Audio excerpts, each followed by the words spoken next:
कृष्णा हरे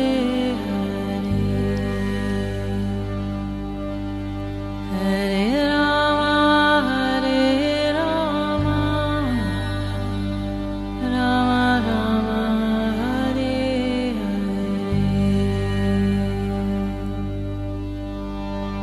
नमस्कार। रेडियो मानव रचना 107.8 पर मैं हूँ सरिता आपके साथ और शुरू हो चुका है कार्यक्रम आत्मदर्शन। श्रोताओं, जैसे कि आप सब जानते हैं कि इस कार्यक्रम में हम बात करते हैं प्रभु श्री कृष्ण की, उनकी लीलाओं की, उस परम पिता परमात्मा के दर्शन हम करने की कोशिश करते हैं। कुछ श्लोकों के माध्यम से, कुछ पुस्तकों ग्रंथों के माध्यम से हम वो ज्ञान आप तक पहुंचाने की कोशिश करते हैं जो कहीं ना कहीं हमारी इस जिंदगी को, इस कलयुग में हमारे जीवन को सफल बना सकता है। तो इस कार्यक्रम में हमेशा की तरह अपना ज्ञान हमारे साथ बांटने के लिए स्टूडियो में मौजूद हैं रागलेखा दासी जी, चरणाश्रित युगाचार्य श्रीमद भक्ति वेदांत नारायण गोस्वामी जी की शिष्या। रागलेखा दासी जी, आपका स्वागत है हमारे स्टूडियो में। हरे कृष्ण। रागलेखा दासी जी, आजकल हम इस कार्यक्रम में बात कर रहे हैं श्रीमद भगवद गीता के बारे में और इसके 6 अध्याय जो हैं हम कंप्लीट कर चुके हैं। बहुत सारे श्लोकों के माध्यम से बहुत सारा ज्ञान हमने अपने श्रोताओं तक पहुंचाने की कोशिश की। कर्म योग के बारे में बात हुई है इन 6 अध्यायों में और आज हम बढ़ेंगे इसके 7वें अध्याय की तरफ। तो आप हमारे सभी श्रोताओं को बताएं कि इस अध्याय में किस तरह का जो संदेश दिया गया है, श्री कृष्ण अर्जुन को क्या समझाना चाहते हैं। फिर हम उसके बाद श्लोक दर श्लोक आपसे जानेंगे। पहले संक्षेप में आप इसके बारे में हमारे श्रोताओं को बताएं। भगवान कह रहे हैं कि हे पार्थ, प्रथम 6 अध्यायों में अंतकरण को शुद्ध करने वाला निष्काम कर्म योग की अपेक्षा करने वाला मोक्षदायिनी ज्ञान और अष्टांग योग के संबंध में बताया। दूसरे 6 अध्यायों में भक्ति योग के संबंध में बता रहा हूँ, श्रवण करो। तो गीता में टोटल 18 अध्याय हैं। तो उसमें से प्रथम 6 अध्याय कर्म योग के बारे में है, फिर उसके बाद भक्ति योग है, फिर ज्ञान योग है। तो भक्ति को बीच में सैंडविच करके रखा है। जैसे भक्ति कोई बड़ी रहस्य गोपनीय है, इसलिए उसको छुपा के रखा गया। इसके ऊपर नीचे जैसे सैंडविच होता है, तो ऊपर नीचे एक ब्रेड होता है, बीच में एक अच्छा सा चीज लगाते हैं या कुछ लगाते हैं। तो ऐसे ही भक्ति को भी छुपा के रखा गया। जी जी। तो भगवान कह रहे हैं कि 6 अध्याय में भक्ति योग का मैं वर्णन कर रहा हूँ और मुझमें आसक्त चित्त होकर मेरे भक्ति योग का अभ्यास करने से मेरे संबंध में समस्त ज्ञान प्राप्त करोगे। इसमें कोई भी संदेह नहीं है। भक्ति एक विशेष निर्गुण वृत्ति है। भक्ति के अवलंबन से जीव के निर्गुण नेत्रों के द्वारा मुझे निर्गुण स्वरूप का दर्शन होता है जी। तो भगवान इसमें कह रहे हैं कि मैं आसक्त मना पार्थ योगम युञ्जन मताश्रय असंशयम समग्रम मामम यथा ज्ञास्यसि त्रिचुणम। तो हे पार्थ, मुझ में आसक्त चित्त और मेरे परायण होकर योग अनुष्ठान करते करते धीरे धीरे निसंदेह जिस प्रकार मुझे संपूर्ण रूप से जानोगे, उसे श्रवण करो। तो भगवान अपने बारे में बता रहे हैं कि मैं ब्रह्म, परमात्मा और भगवान 3 रूप में जनाता हूँ जीव को। तो ब्रह्म तो है जो भगवान की एक ज्योति है, चारों तरफ उनके शरीर की अंग कांति है, वही ब्रह्म ज्योति है। तो इसलिए ये निर्गुण नहीं है जो लोग ज्ञानी लोग बोलते हैं कि निर्विशेष है, निर्गुण है। तो ऐसा नहीं है। और परमात्मा मतलब वो अंगूठे जितने आकार के रूप में अपने आप को जनाते हैं, तो चतुर्भुज होते हैं और वो सब जीवों के साथ परमात्मा रूप में रहते हैं। जैसे एक पेड़ के डाल पर 2 पक्षी बैठे हैं, एक पक्षी तो खाता है कुछ दाना इधर उधर, लेकिन एक दूसरा पक्षी चुपचाप बैठ के उसको देखता रहता है। तो जीव परमात्मा साक्षी रूप में हमारे साथ, जीवात्मा के साथ निवास करते हैं। फिर तीसरा है भगवान का स्वरूप, मतलब जो भगवान है पूर्ण संपूर्ण रूप से है। तो वो सर्वशक्तिमान है, सर्व आकर्षक है, ऐश्वर्य माधुर्य के एकमात्र वास स्थान है और जीव शक्ति के आश्रय है। तो माया और जीवों का एकमात्र आश्रय होकर भी वे निर्गुण सुंदर रूप में परम स्वतंत्र स्वरूप है। तो वो ऐसा नहीं है कि वो निर्गुण है, उनका कोई आकार नहीं है, उनका बड़ा सुंदर आकार है। गोप वेश वेणुकर, तो वो गोप वेश धारण करते हैं, वेणु बजाते हैं और तो इसके उनका बड़ा सुंदर स्वरूप है। तो जब वो ऐश्वर्य अपना प्रकाशित करते हैं तो वो नारायण के रूप में आते हैं, वैकुंठपति के रूप में। और जब वो माधुर्य प्रकाशित करते हैं तो वृंदावन में गोपी जन वल्लभ कृष्ण चंद्र है और उनका नित्य रूप है, अनंत है, इसके समान उनका कुछ भी नहीं है जैसा उनका रूप है। और उनसे श्रेष्ठ होने की तो कोई बात ही नहीं हो सकती। और तो उनकी उनकी स्वरूप शक्ति है जो कि उनके धाम में जो होती है, वो धाम का सारा चित जगत को प्रकाशित करती है, तो वो है अंतरंगा शक्ति। और जब वो इस जगत को प्रकाशित करती है तो वो है बहिरंगा शक्ति। और एक है तटस्थ शक्ति, न्यूट्रल पोटेंसी जो है, तो उसके द्वारा सारे जीव पैदा होते हैं। तो अब भगवान का कैसा, जीव का भगवान के साथ क्या संबंध है, भगवान के साथ जीव का, जड़ का क्या संबंध है, जड़ के साथ भगवान का, जीव का जो संबंध है उसे संबंध ज्ञान कहते हैं। तो संबंध का तत्व को पूरी तरह से जान लेने पर संबंध ज्ञान होता है जी। तो ऐसा भगवान कृष्ण को अर्जुन को बता रहे हैं। तो फिर सेकंड श्लोक में कह रहे हैं, मैं तुम्हारे लिए विज्ञान सहित इस ज्ञान को संपूर्ण रूप से कहूंगा, जिसे जानकर इस संसार में पुनः और कुछ जानने योग्य शेष नहीं रह जाता। तो निर्गुणा जो भक्ति है, प्रेमा भक्ति, उसके 9 क्रम है, 9 स्टेप्स हैं। पहला है श्रद्धा, फिर साधु। जैसे सीढ़ी चढ़ चढ़ के हम ऊपर जाते हैं, तो ऐसे ही ये सोपान है, सीढ़ियां हैं। तो इसमें जो सबसे पहली सीढ़ी है वो है श्रद्धा, फिर साधु संग, फिर उसके बाद श्रद्धा मतलब कि एक तो देखा देखी श्रद्धा होती है कि सब जा रहे हैं, चलो हम भी इस साधु के पास जाते हैं, एक हृदय और एक श्रद्धा आती है जी। हाँ, और एक पारमार्थिक श्रद्धा है कि सब कुछ जानने के बाद हमको श्रद्धा हो रही है। फिर साधु संग मतलब हम साधुओं की संगत में रहें, कुछ संगत में रहेंगे। फिर भजन क्रिया, कुछ भजन का उनके उपदेश मिलेगा, वो हमें मंत्र प्रदान करेंगे, भजन के बारे में बताएंगे, ऐसे करो ऐसे नहीं करो, हरे कृष्णा कृष्ण कृष्ण हरे हरे, हरे राम राम राम हरे हरे, इस मंत्र का जाप करो। इसके और मंत्र प्रदान करेंगे। एकादशी करो, 4 नियमों का पालन करो, प्याज लहसुन मत खाओ, गले में कंठी माला पहनो, तिलक लगाओ, ये सब भजन क्रिया के अंतर्गत है। फिर अनर्थ निवृत्ति, जैसे हम कपड़ा धोते हैं तो कपड़ा धोने के बाद गंदा गंदा काला काला मैल वाला जल निकलता है, फिर उसके बाद उसको साफ पानी से धोते हैं तो फिर एकदम स्वच्छ जल निकलता है। तो ऐसे अनर्थ, जो अनवांटेड चीजें हमारे हृदय से, हमारे शरीर से निकलनी शुरू हो जाती हैं। फिर उसके बाद निष्ठा मतलब कि चाहे हम कुछ भी हो जाए, अब हम भजन नहीं छोड़ेंगे। फिर रुचि मतलब कुछ टेस्ट आने लगेगा भजन के अंदर। फिर आसक्ति मतलब, एक तो आसक्ति मतलब भजन के प्रति भी आसक्ति है, भजनीय के प्रति मतलब जिसके भजन हो रहा है उसके प्रति भी आसक्ति हो जाएगी। तो ये साधन भक्ति है।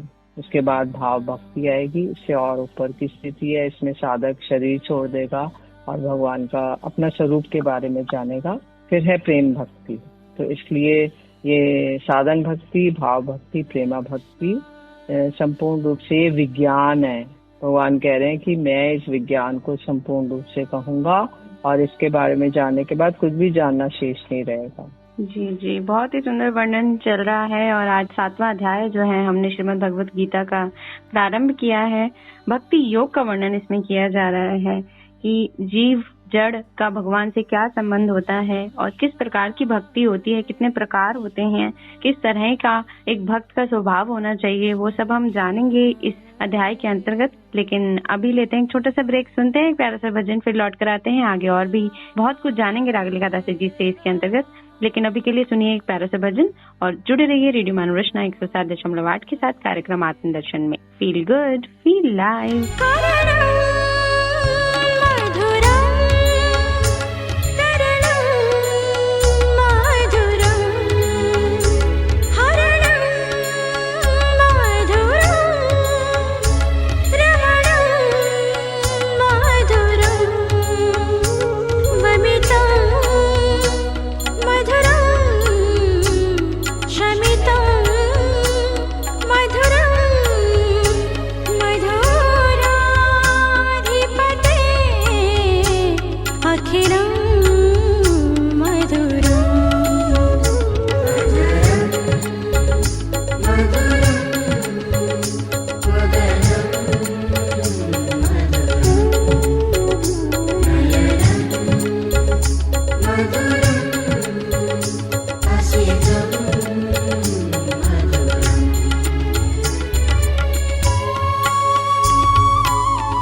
Krishna Hare Hare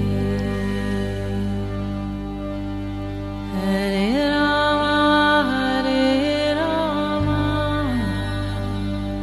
Rama Rama Hare Hare।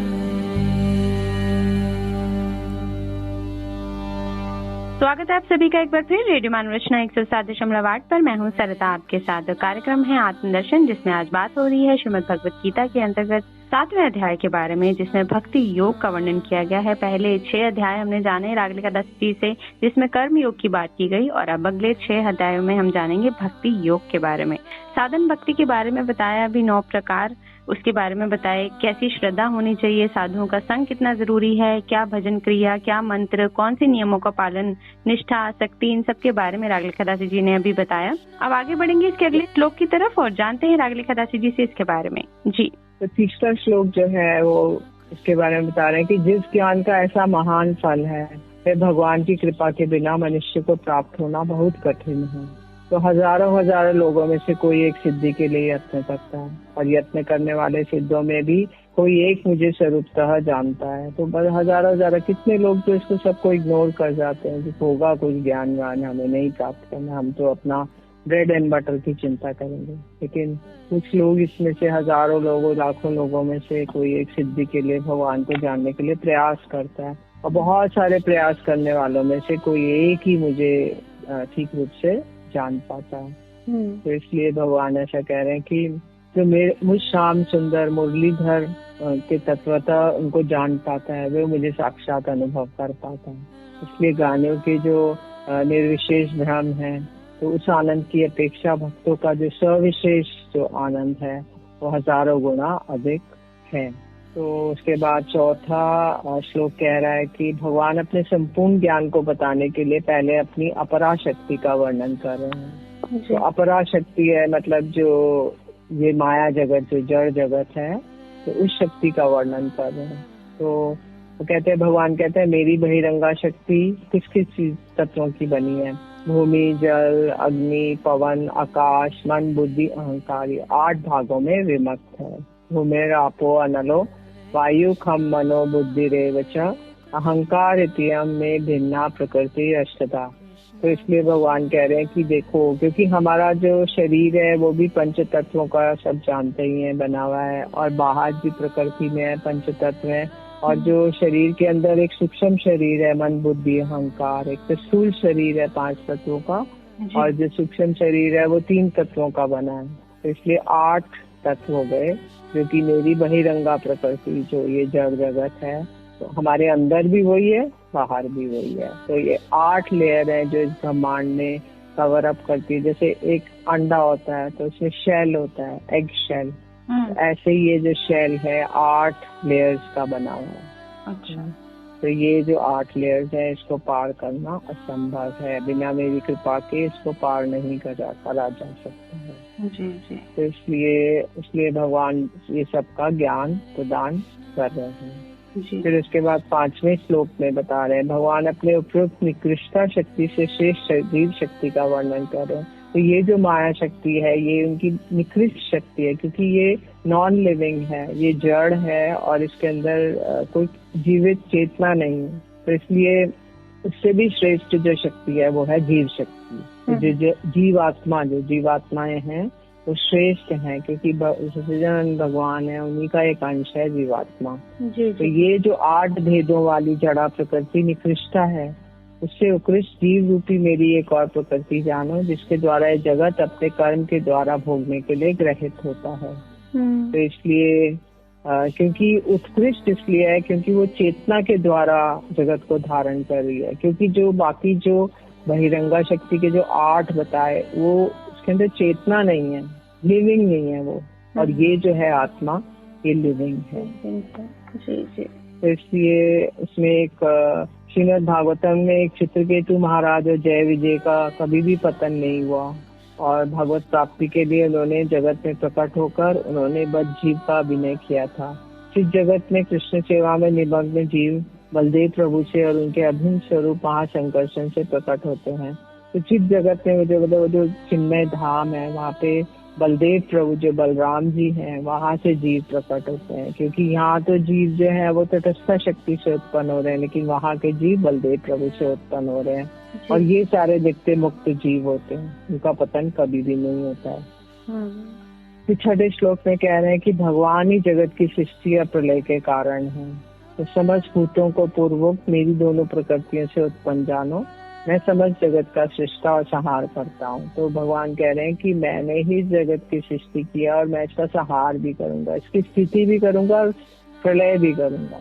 तो ये जो माया शक्ति और जीव शक्ति है ये जो संपूर्ण भूतों की कारण स्वरूप है, इसलिए दोनों शक्तियों पर मेरा प्रभुत्व होने के कारण मैं उनका प्रभु हूँ, और मैं ही समस्त जगत का सृष्टा हूँ, और प्रलय में वो सब मुझ शक्तिमान में ही लीन हो जाएंगे, इसलिए मैं ही उनका संहार करने वाला हूँ। जितने भी तत्व है वो सब मुझ में ही लीन हो जाएंगे, तो इसलिए मैं ही उनका संहार करता भी हो गया। फिर 7वें श्लोक में बता रहे हैं कि भगवान ही सर्वश्रेष्ठ तत्व है। हे धनंजय, अन्य कुछ भी मुझसे श्रेष्ठ नहीं है। सूत्र में धागे में मणियों के सदृश ही ये संपूर्ण जगत मुझ में ही पिरोया हुआ है।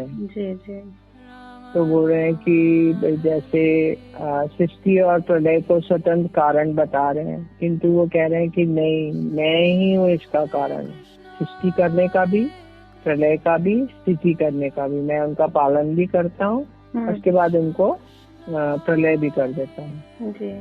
तो बोल रहे हैं कि इसमें बता रहे हैं कि जैसे भगवान जगत के कारण है, तो ये सिद्ध नहीं होता है, किंतु कुंडल का कारण सोना है। ये दृष्टांत कारणत्व की सिद्धि के लिए, जैसे कुंडल बने हैं सोने के, तो वो किससे बने? सोना से बने हैं ना। तो ऐसे ही कुछ भी हम इस जगत में देखते हैं और वो है, उसका कारण केवल भगवान है। बिल्कुल। तो इसलिए परब्रह्म कृष्ण ही सर्वप्रधान पर तत्व वस्तु है, उनके बढ़कर कुछ भी नहीं है। उनके अतिरिक्त स्वतंत्र सत्ताशील कोई भी द्वितीय वस्तु उनसे सूक्ष्म या उनसे बड़ी भी नहीं है।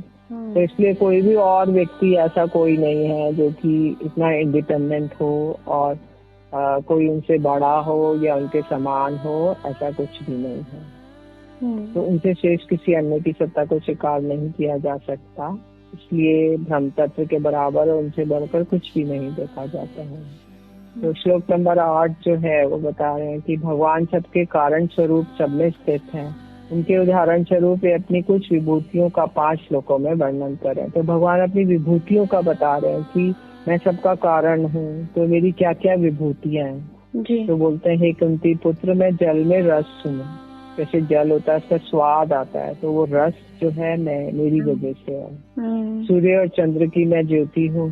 जैसे सूर्य का प्रकाश देता है, चंद्रमा भी रात में ज्योत्सना देता है, तो वो प्रकाश मैं ही हूँ। सब वेदों में ओंकार हूँ। वेद में ओम जो शब्द है वो मैं ही हूँ। आकाश में शब्द हूँ मैं, और पुरुषों में पुरुषत्व भी मैं ही हूँ। तो इसलिए भगवान सारा बता रहे हैं कि मैं कहाँ कहाँ विराजमान रहता हूँ। कि तुम सोचोगे कि ये अपने आप हो रहा है सब कुछ, सूर्य चंद्रमा अपने आप ज्योत्सना दे रहे हैं, नहीं, मैं ही हूँ ये जिसकी वजह से ऐसा हो रहा है। जल का स्वाद कैसे आ रहा है? क्योंकि मैं हूँ रस। फिर क्यों? मैं सारे वेदों में ओंकार हूँ और आकाश में शब्द हूँ। तो उसके बाद बता रहे हैं कि 9 श्लोक में बता रहे हैं कि मैं पृथ्वी की गंध हूँ। पृथ्वी जो गंध, एक अर्थ की एक गंध होती है, मतलब एक गंध होती है। अग्नि का तेज होता है, अग्नि में जो रूप होता है अग्नि का, जैसे अग्नि जल रही है तो उसका तेज होता है। सब भूतों की आयु हूँ और तपस्वियों का तप हूँ। भूत मतलब सब जीवों की, उनकी मैं आयु हूँ। आयु इसलिए बढ़ती जाती है। और मैं तेज का तात्पर्य सभी वस्तुओं को पचाने और पकाने, प्रकाशित करने में। मतलब जैसे कि जठार अग्नि होती है, अग्नि के अलग अलग तरीके हैं। तो जैसे पेट में जो अग्नि होती है, वो हम जो भी भोजन करते हैं तो उसको पचाने की शक्ति भगवान ही जठार अग्नि बन गए। तो नहीं तो किसी की शक्ति नहीं है कि भोजन को पचा सके।